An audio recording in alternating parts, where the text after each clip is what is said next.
ದಯವಿಟ್ಟು ಎಲ್ಲರೂ ನಮ್ಮ ಸಿನಿಮಾನ ಬಂದು ಥಿಯೇಟ್ರಿಗೆ ನೋಡಬೇಕು. ಯಾಕೆ ಅಂದರೆ ನಾವು ಕಷ್ಟಪಟ್ಟು ಸಿನಿಮಾ ಮಾಡಿದ್ದೀವಿ ಅನ್ನೋದಕ್ಕಿಂತ ನಮ್ಮಲ್ಲಿ 6-7 ಜನ ಹೊಸ ಕಲಾವಿದರಿಗೆ ಅವಕಾಶ ಕೊಟ್ಟಿದ್ದೀವಿ. ಅವ್ರಿಗೆಲ್ಲ ನೀವು ಸಿನಿಮಾ ನೋಡೋದ್ರಿಂದ ಒಂದು ಒಳ್ಳೆ ಲೈಫ್ ಆಗುತ್ತೆ. ಅಂದರೆ ನಾವು ಒಂದಿನ ಹೊಸಬ್ರು ಇಲ್ಲೇ ಇದ್ದಾರೆ ನೋಡಿ ನಮ್ಮ ಡೈರೆಕ್ಟ್ರು, ಇವರು ನಿಮ್ಮ ರಾಕಿಂಗ್ ಸ್ಟಾರ್ ಯಶ್ ಅವ್ರಿಗೆ ಇವರು ಬನ್ನಿ 20 ನಿಮಿಷ ಮೊಗ್ಗಿನ ಮನಸ್ಸಲ್ಲಿ ಚಾನ್ಸ್ ಕೊಟ್ಟಿದ್ದಕ್ಕೆ ಇವತ್ತೊಬ್ಬ ರಾಕಿಂಗ್ ಸ್ಟಾರ್ ಯಶ್ ಆದರು. ಇಲ್ಲ ಅಂದರೆ ನೀವು ರಾಕಿಂಗ್ ಸ್ಟಾರ್ ಯಶ್ ನೋಡೋಕ್ಕೆ ಆಗ್ತಿರ್ಲಿಲ್ಲ. ಆ ಥರ ಒಂದು ಡೈರೆಕ್ಟ್ರು ಇಲ್ಲಿದ್ದಾರೆ. ಅದೇ ಥರ ನಾವೇನಾದರೂ ಕನ್ನಡ ಇಂಡಸ್ಟ್ರಿಗೆ ವಾಪಸ್ ಕೊಡಬೇಕು ಅಂದರೆ ನೀವೆಲ್ಲ ಬಂದು ಥಿಯೇಟ್ರಿಗೆ ಬಂದು ಕನ್ನಡ ಸಿನಿಮಾನ ನೋಡಬೇಕು, ನೋಡಿ ರಿಸಲ್ಟ್ ಹೇಳಬೇಕು. ಆಮೇಲೆ ನೆಗೆಟಿವ್ ಕಮೆಂಟ್ಸ್ಗೆ ತಲೆ ಕೆಡಿಸ್ಕೊಬಿಡಿ. ಯಾವತ್ತೂ ಯಶ್ ಫ್ಯಾಮಿಲಿಯಿಂದ ಆ ಥರ ನೆಗೆಟಿವ್ ಪಿಕ್ಚರ್ ಮಾಡಲ್ಲ.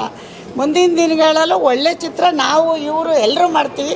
ನೀವೆಲ್ಲ ಫಸ್ಟು ಕನ್ನಡ ಚಿತ್ರನ ಥಿಯೇಟ್ರಿಗೆ ಬಂದು ನೋಡಬೇಕು. ಅವ್ರವ್ರ ಭಾಷೆ ಮೇಲೆ ಅಭಿಮಾನ, ನಮ್ಮ ಭಾಷೆ ನೋಡಿ ಮತ್ತು ಎಲ್ಲ ಭಾಷೆನೂ ನೋಡಿ, ಬೇಡ ಅನ್ನಲ್ಲ. ಎಲ್ಲ ಕನ್ನಡ ಚಿತ್ರಕ್ಕೆ ಫಸ್ಟು ಪ್ರಿಫರೆನ್ಸ್ ಕೊಡಿ, ಆಮೇಲೆ ಬೇರೆ ಭಾಷೆ ನೋಡಿ. ಯಾವಾಗಲೂ ಒಂದು ಒಳ್ಳೆ ಮನಸ್ಸು ಬಂದು ನಾವು ಸಿನಿಮಾ ಮಾಡಿದಾಗ ನೀವು ಬಂದು ನೋಡಲಿಲ್ಲ ಅಂದರೆ ನಮಗೆ ನೆಕ್ಸ್ಟ್ ಹುಮ್ಮಸ್ಸು ಹೊಟ್ಟೋಗ್ಬಿಡುತ್ತೆ. ಅಯ್ಯೋ ಬಿಡಪ್ಪ ಅಂತ. ಬೇರೆಯವ್ರು ನೋಡಿ ಅವ್ರ ಸಿನಿಮಾನ ಎಷ್ಟು ಚೆನ್ನಾಗಿ ನೋಡ್ತಾರೆ, ಹಂಗೂ ನೀವು ಬೆಳೆಸ್ಕೊಳ್ಳಿ. ಎಲ್ಲ ಭಾಷೆನೂ ನೋಡಿ, ಇಲ್ಲಿ ಎಲ್ಲ ಭಾಷೆಯವರು ಇರ್ತಾರೆ, ಹಂಗಂತ ಯಾರು ಬೇಜಾರು ಮಾಡ್ಕೊಬಿಡಿ. ನಾವು ಎಲ್ಲ ಭಾಷೆ ನೋಡೋಣ, ಅವರು ನಮ್ಮ ಭಾಷೆ ನೋಡೋ ಥರ ಹೇಳ್ಕೊಡೋಣ ಅಂತ ಕೇಳ್ತೀನಿ. ಇಷ್ಟೇ. Thank you.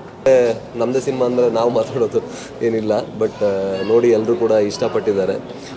ಸಿನಿಮಾ ಬಗ್ಗೆ ಹೇಳಬೇಕು ಅಂದರೆ ಖಂಡಿತವಾಗ್ಲೂ ಒಂದು ಹಳ್ಳಿ ಸೊಗಡಿರುವಂತಹ ನಮ್ಮ ಮಣ್ಣಿನ ಕತೆ ಕೊತ್ತಲವಾಡಿ. ಶ್ರೀರಾಜ್ ಇದರ ನಿರ್ದೇಶಕರು ಅವರ ಮೊದಲನೇ ಚೊಚ್ಚಲ ನಿರ್ಮಾಣ. ಆ್ಯಂಡ್ ನಾನು ಸ್ಪೆಷಲಿ ಹೇಳೋಕ್ಕೆ ಇಷ್ಟಪಡೋದು ಏನಂದರೆ ಅಮ್ಮ ಅವರ ಚೊಚ್ಚಲ ನಿರ್ಮಾಣದಲ್ಲಿ ನಾನು ಮತ್ತು ಕಾವ್ಯ ಆಗಿರಲಿ ಎಲ್ಲ ಕಲಾವಿದರು ಭಾಗಿಯಾಗಿರೋದು ನಮ್ಮ ಸೌಭಾಗ್ಯ. ಅವರ ಸಿನಿ ಪಯಣ ಇದೇ ರೀತಿ ಮುಂದುವರಲಿ. ಇನ್ನಷ್ಟು ದೊಡ್ಡ ದೊಡ್ಡ ಸಿನಿಮಾಗಳು ಅವರು ಮಾಡೋರು ಇದ್ದಾರೆ.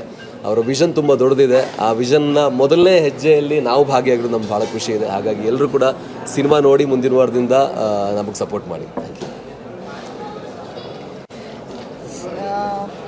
ನನಗೆ ಈ ಸಿನಿಮಾ ತುಂಬ ಇಂಪಾರ್ಟೆಂಟ್. ಯಾಕಂದರೆ ಇದು ನನ್ನ ಮೊದಲನೇ ಸಿನಿಮಾ ಆಗಿರೋದ್ರಿಂದ ನನಗೆ ಸ್ಕ್ರೀನ್ ಸ್ಪೇಸ್ ತುಂಬ ಇಂಪಾರ್ಟೆಂಟ್ ಆಗಿತ್ತು. ಅಂದರೆ ನನ್ನ ಪರ್ಫಾರ್ಮೆನ್ಸ್ನ ನಾನು ಹೇಗೆ ಪರ್ಫಾರ್ಮ್ ಮಾಡ್ತೀನಿ ಅನ್ನೋದು ಜನರಿಗೆ ಗೊತ್ತಾಗಬೇಕು ಅಂದರೆ ಆ ಸ್ಕ್ರೀನ್ ಸ್ಪೇಸ್ ತುಂಬ ಇಂಪಾರ್ಟೆಂಟ್.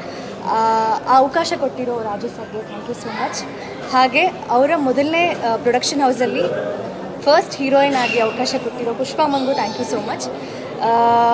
ನಮ್ಮ ಸಿನಿಮಾ ಬಗ್ಗೆ ನಾವೇ ಹೇಳಿದ್ರೆ ಚೆನ್ನಾಗಿರಲ್ಲ. ಸೊ ನೋಡಿರೋರೆಲ್ಲರೂ ಒಳ್ಳೆ ಫೀಡ್ಬ್ಯಾಕ್ ಕೊಟ್ಟಿದ್ದಾರೆ. ಅದಕ್ಕೆ thank you so much. Thank you.